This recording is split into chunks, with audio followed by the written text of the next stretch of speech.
It was nearly midnight in the glass tower of Sterling Dynamics, the kind of building that touched clouds and smelled like money. The entire city below glittered in miniature, but inside the 52nd floor office only one light was on, a pale amber glow spilling from a corner lamp across a marble desk. CEO Richard Sterling leaned back in his Italian leather chair, his tie loosened and his eyes half closed. He looked exhausted, but the exhaustion was deliberate, calculated. He wasn't really asleep. He was pretending. Because tonight, he wanted to see something. For weeks, Richard had been hearing whispers about the new night janitor, a quiet black man in his late 50s named Derek Miles. The staff said he worked harder than anyone, never complained, and always greeted people with respect. But rumors had also drifted to Richard's ears, rumors that Derek sometimes stayed longer than scheduled, that he was seen standing silently near Richard's office late at night, just looking through the glass wall. Richard didn't like being watched, and he didn't like mysteries.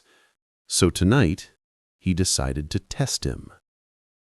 If the janitor was doing something shady, snooping, stealing, or just wandering around where he shouldn't, Richard would find out firsthand. The elevator chimed faintly in the distance. Richard kept his breathing slow and steady. He shifted slightly in his chair, closing his eyes completely now. From the reflection in the glass wall, he saw the faint silhouette of the janitor pushing his cart down the hall. The wheels squeaked every few seconds. Then came the sound of a mop bucket lid clinking shut. He could hear him humming softly, a low, trembling hum, the kind that carried both rhythm and sadness. It wasn't a song Richard recognized. Footsteps approached. He felt the air shift slightly, the faint scent of lemon cleaner and old leather filling the office. Derek's reflection appeared in the glass now, broad shoulders in a faded blue uniform, eyes kind but tired, moving carefully as if every object in the CEO's office was sacred. Derek began to dust the bookshelf quietly, starting from the top. His movements were gentle, reverent almost. He looked at the framed photos there, Richard shaking hands with presidents, celebrities, world leaders. He looked at the golden plaques and crystal awards. His lips moved silently, but Richard couldn't make out the words. Then Derek paused. He looked toward the desk. Richard kept still, his face turned slightly away. The janitor hesitated for a moment, then stepped closer. He leaned over slightly, glancing at Richard's sleeping face. His expression softened. And then, in a voice barely above a whisper, Derek said something that made Richard's skin prickle. "You still look just like him." Richard's eyelids twitched, but he didn't move. "Who was him?" Derek exhaled slowly, his hand tightening around the mop handle. "You don't even know," he whispered again, shaking his head. "Guess that's what money does. It makes you forget faces that built your world." The words hung in the air, sharp and strange. Richard's heart started to race. Was this man insane, or was he talking about someone else entirely? He wanted to open his eyes, to confront him right there. But something about the tone in Derek's voice stopped him. It wasn't anger. It was sorrow. Derek moved closer to the desk now, lowering himself slightly to pick up a photogram that had fallen sideways. It was a black and white picture, Richard's father standing in front of the first Sterling factory, decades ago, when the company was still small. Derek stared at the photo for a long time. "Hard to believe," he murmured. "I used to mop those floors too, right next to your dad. Only difference was, he'd talk to me." Richard's chest tightened. He could hear his own heartbeat now. This janitor knew his father? Impossible. His father, Walter Sterling, had died 20 years ago when Richard was still in college. None of his current staff even knew what the old factory looked like. Derek sighed deeply, setting the frame back down. He took a cloth from his pocket and began to polish the desk, careful not to touch Richard's hands. His movements were slow and deliberate. You got his eyes, but you sure don't got his heart. Richard froze. The words felt like a punch to the ribs. He wanted to sit up, to shout, to ask what the hell that meant, but he couldn't. Something in him wanted to hear more. So he kept still, pretending to sleep as the janitor spoke to the empty air. "I remember the day your old man gave me this watch," he said, rubbing the old scratched metal beneath his glove. "Time don't wait for nobody, but if you do good by people, they'll remember your time here." He chuckled quietly. Guess he was right. He turned his gaze toward the CEO again. "But I doubt you remember me. You were just a boy back then. Used to run around the factory office, asking me to push you on the rolling chair. Always said you were going to be the boss one day. Guess that came true." Richard's throat tightened. He had a vague memory, a blurry image of a tall black man laughing as he pushed him down a hallway on a squeaky office chair. But that was ages ago. He'd never connected that memory to a name. The janitor's whisper carried a weight Richard couldn't ignore. "You became the boss, but you forgot the people who kept the lights on when you couldn't reach the switch." He turned away then, wringing out his mop, the faint splash echoing like a heartbeat. "Still," Derek added, voice almost tender, "ain't my place to judge. Everybody's fighting some kind of loneliness, even the man who's got everything." He began mopping slowly, the rhythmic sound of water sliding across marble filling the silence. For several minutes, Richard just listened, each stroke of the mop a steady, haunting rhythm in the vast, quiet office. And then Derek spoke again, softly, almost to himself. "I'll clean up after you just like I cleaned up after him. But maybe one day you'll open your eyes for real, not the fake ones." Richard's chest ached. He didn't know if Derek meant the fake nap or something deeper. The janitor picked up his bucket, pushed his cart toward the door, and paused before leaving. He looked back one last time at the sleeping CEO. "Good night, Mr. Sterling. Your father would have been proud if only he could still recognize what pride looks like." The elevator chimed again, and the echo of wheels faded down the hall.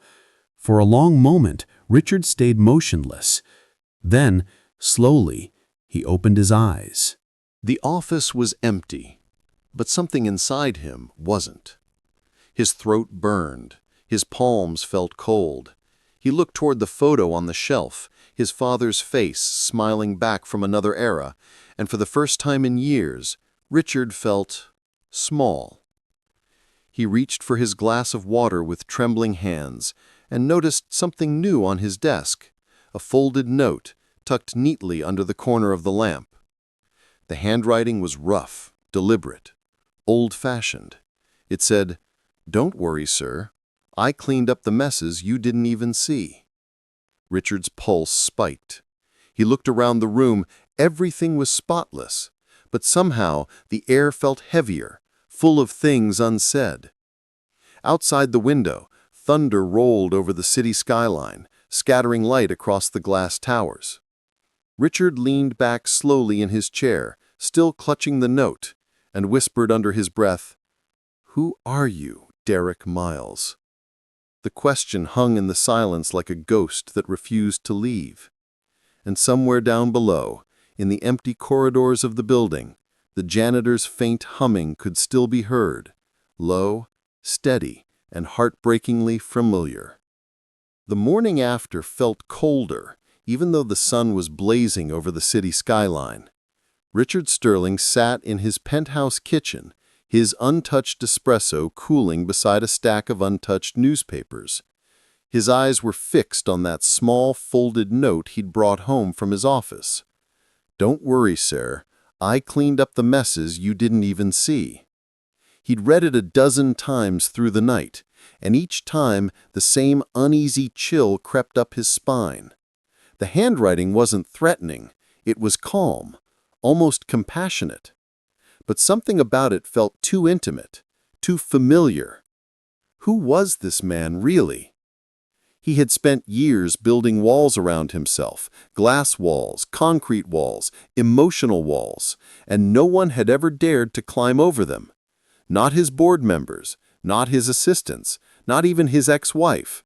But somehow, this janitor, with a mop and a whisper, had slipped through a crack he didn't know existed. By the time the clock struck 7 a.m., Richard was already in his car, heading back to the building. He didn't even change his shirt from the night before.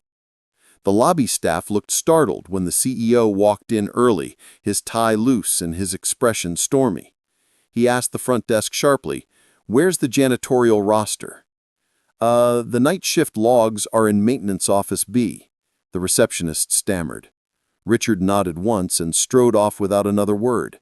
His shoes echoed down the marble hallway like gunshots. The maintenance office was dim, the air thick with the smell of bleach and detergent. Shelves were lined with labeled bottles, rags and buckets stacked neatly. A small radio hummed faint gospel music in the corner. Behind a wooden desk sat the janitorial supervisor, a short woman with silver hair and round glasses. She blinked up at Richard in surprise. "Mr. Sterling, sir, what—" "I need to see Derek Miles's file," he said, cutting her off. "Now." The woman hesitated. Is something wrong?" "I'm not sure yet," Richard muttered. "That's what I'm here to find out." She nodded nervously and opened a metal filing cabinet. After a few seconds, she handed him a thin brown folder. Derek Miles. Richard opened it. Inside were just a few pages, a resume, an ID copy, background check, and emergency contact. Everything looked normal until he reached the employment history section. Sterling Manufacturing, 1985 to 2002, floor technician. His stomach dropped. He flipped the page. There was a note stapled to the back, handwritten by the HR department when Derek was rehired last year. Applicant previously worked for Mr. Walter Sterling Sr., respected employee. Left due to plant closure in 2002. References verified. His fingers tightened around the page. So it was true. This man had known his father. He'd worked in the same building he'd grown up visiting as a child. Richard remembered that factory vividly, the smell of oil and metal, his father's booming laugh, and the workers' faces shining with sweat and pride. But now he realized something painful. He remembered everyone except the man who used to mop the floors. He closed the file slowly. Where is he now? The supervisor hesitated. He clocked out around 5 this morning. He usually goes home to, well, I think somewhere on Jefferson Street, old part of town. Richard nodded, thanking her quietly. By noon, he was standing outside a narrow brick apartment complex in the city's east side. The contrast from his own world was brutal. Cracked sidewalks, flickering streetlights, and the faint sound of children playing with a half-deflated basketball nearby. He found the name D. Miles scratched faintly on the mailbox. He hesitated, then knocked. It took a moment before the door creaked open. Derek stood there wearing a plain white undershirt and gray sweatpants, a towel draped over his shoulder. He looked surprised, but not startled. "Mr. Sterling," he said calmly, as if he had expected him. "Didn't think I'd see the boss man out here." Richard forced a small smile. "Can I come in?" Derek studied him for a second, then nodded and stepped aside. "Sure. Ain't much to see, but make yourself at home." The apartment was small but spotless. A family photo hung on the wall, Derek with a young woman and a little boy, both smiling. The furniture was old, but the place smelled like coffee and lemon polish. Richard sat down carefully on the edge of the couch. I came because I couldn't stop thinking about what you said last night. Derek didn't answer right away. He filled 2 cups of coffee from a small pot and handed one over. I figured you'd remember something, Derek said quietly. You always were a curious kid. Richard blinked. So it's true. You knew my father. Derek smiled faintly. Knew him? Son, I worked beside that man for 17 years. I watched him build that company from dust. He treated me like a man, not like a mop handle. Richard's throat tightened. Why didn't you ever tell anyone? Or me? Derek took a sip of his coffee. You wouldn't have listened. Not back then. You were too busy learning how to talk like a boss before learning how to listen like a man. The words stung, but Richard didn't argue. Look, he said after a moment, I didn't mean to test you last night. I know you were pretending. I saw your fingers twitch. Figured you wanted to see what kind of man cleans your office after hours. Richard's face flushed. I wanted to make sure nothing suspicious was happening. Derek nodded slowly, setting his cup down. You were right about one thing. Something was happening. Just not what you thought. Richard frowned. What do you mean? Derek leaned back in his chair. See, I wasn't there snooping. I was there talking to him.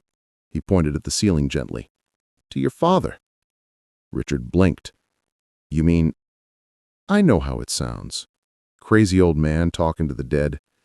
But sometimes when I'm cleaning, I talk to folks who ain't here no more. Helps me remember who I was before the world forgot. The room fell silent.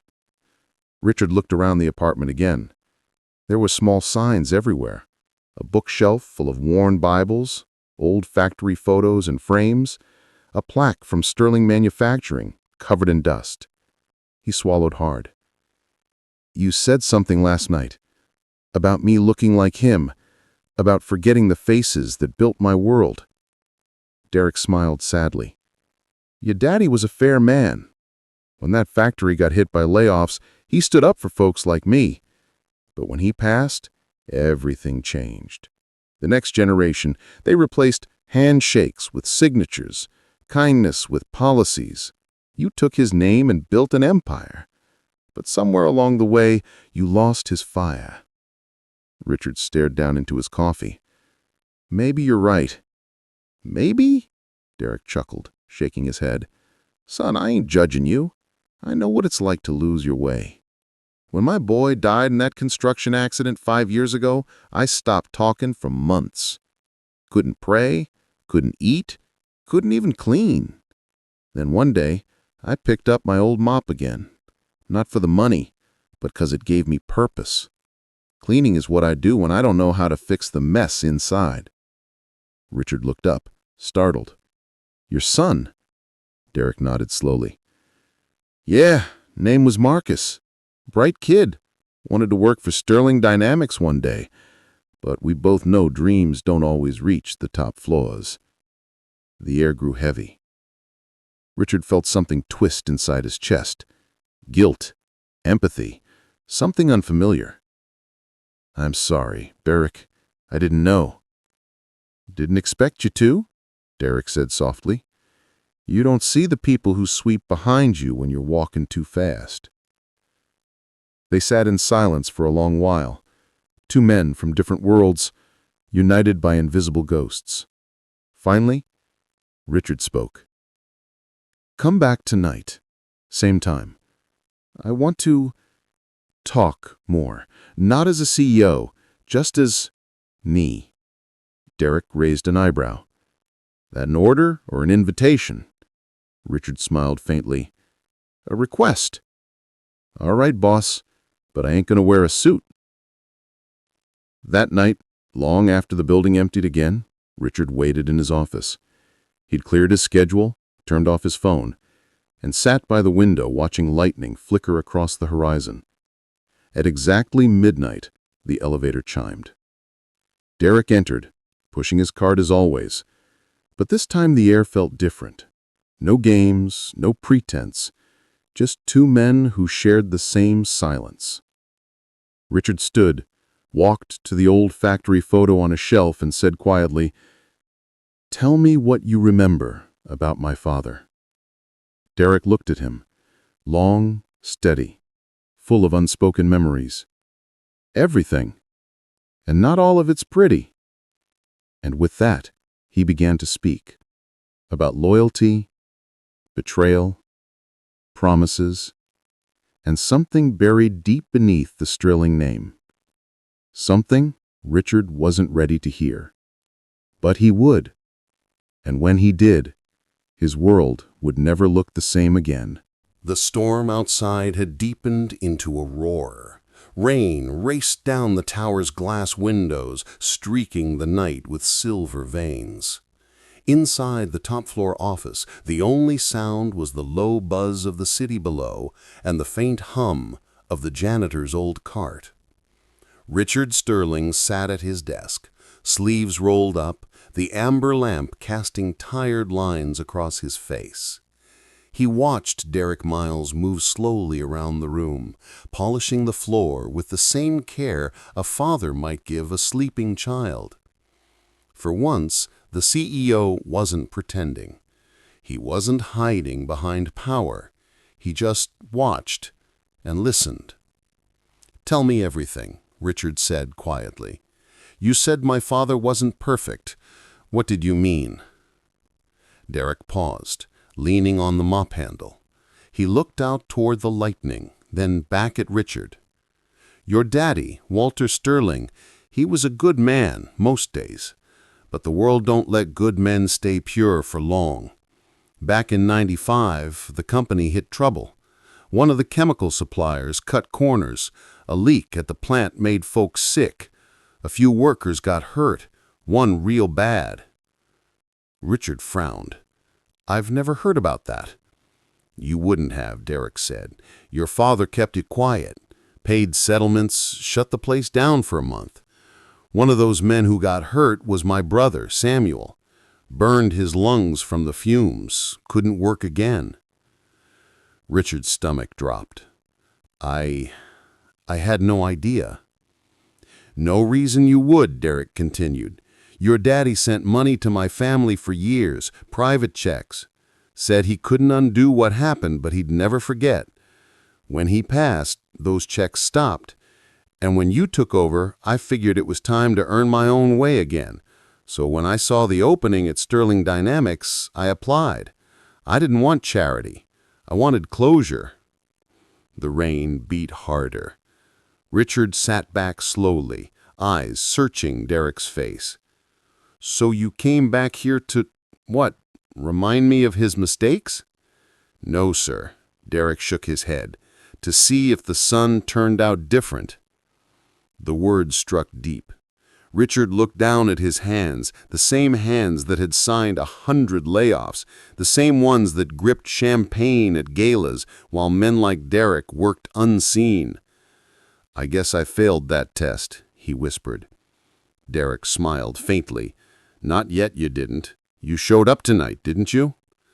Richard exhaled, rubbing his temple. "You know, I've spent my life thinking success was about control, about being the smartest man in the room. But when you whispered to me that night, it was like hearing a voice from a place I forgot existed." Derek chuckled softly. "That's your conscience talking, son. Hard to hear it when your world's too loud." Lightning flashed, filling the room with white light. When it faded, Derek had set the mop aside and walked to the window. "You asked me once who I was," he said quietly. "Truth is, I was the man who held your coat when you cried at your daddy's funeral. You were 13, wouldn't talk to nobody, just kept saying you were gonna make him proud." Richard's breath caught. The memory slammed back. The cold day, the heavy rain, a stranger's warm hand on his shoulder. He'd buried that moment under years of ambition. "That was you," he whispered. Derek nodded. "That was me." Silence wrapped the room. The storm outside began to ease, the thunder growing distant. Richard stood and crossed the room slowly. "All this time, and I never knew?" Derek's eyes softened. "I ain't about knowing, son. It's about remembering.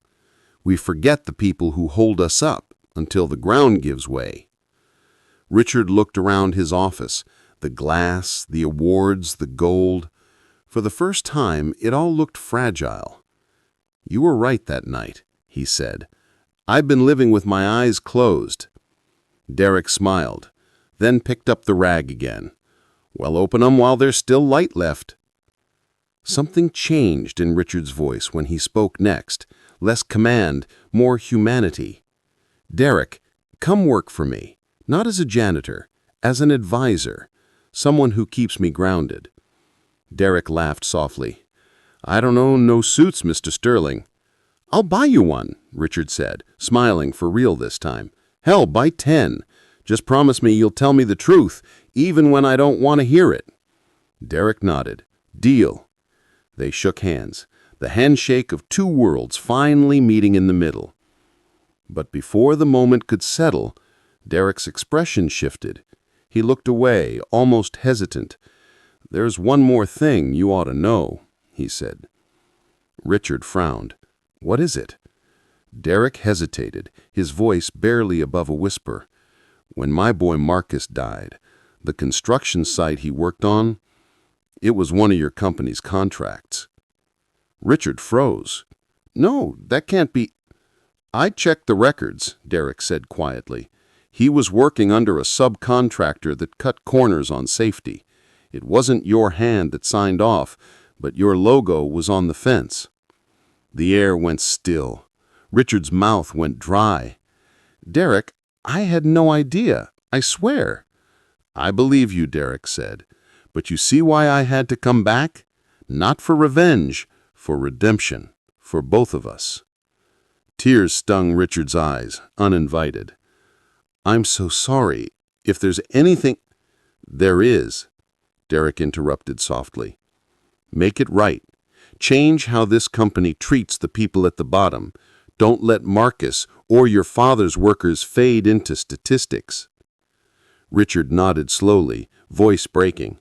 "I will. You have my word."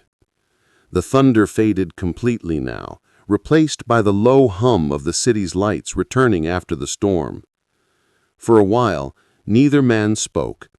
The office felt different, lighter, honest, human. Derek finally looked toward the door.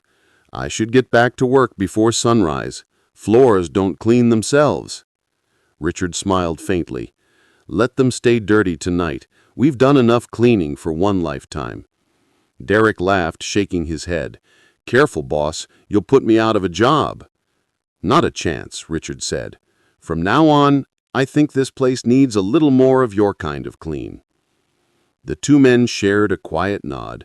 No contracts, no formalities, just mutual understanding. As Derek pushed his cart out of the office, Richard called out one last time.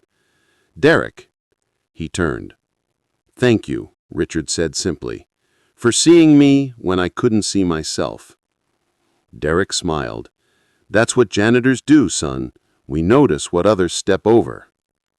The elevator doors closed, and the echo of wheels faded down the hall. Days later, the change began. Richard called an emergency board meeting. He announced new safety reforms, higher wages for support staff, full scholarships for workers' children, all in memory of Marcus Miles and the early builders of Sterling Manufacturing. The board protested at first, but Richard didn't budge. He'd found a new kind of strength, not from power, but from humility. And beside him in every meeting, quietly advising, was Derek Miles, not the janitor anymore, but the conscience of Sterling Dynamics. Months passed. The company's image transformed. Workers smiled when they saw their CEO walk the factory floors. Investors noticed the shift. But one night, long after everyone had gone home, Richard sat alone in his office again. The city lights shimmered below, and on his desk sat a photo. A new one. It showed him and Derek standing together at a charity ribbon cutting, arms over each other's shoulders. Beside it was his father's old factory picture. Richard smiled and whispered into the quiet room, the same way Derek had to him once. "You still look just like him." Then he added softly, "But this time, I hope he'd see my heart, too." He leaned back, closed his eyes, not pretending, but at peace. Outside, the night janitor's hum echoed faintly in the corridor, steady, soulful, and free.